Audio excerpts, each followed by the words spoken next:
From the Front. 2. The Cost of War. When Xivu Arath came for Torobatl, Keitel was unprepared. They all were. She watched her people, bred for battle and victory, fall to a force that dwarfed their armies. She watched her beloved city burn. Keitel learned from every failure. From this one she learned 2 things. First, that warriors were not game pieces, no matter how much her generals enjoyed bickering over war tables.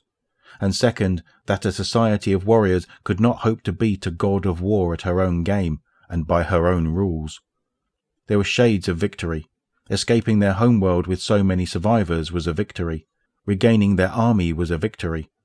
Avoiding an all-out war with the Guardians would be another. Except the Guardians would not negotiate. She hadn't expected it. She'd thought that after Gaul's attack they would do anything to avoid another war.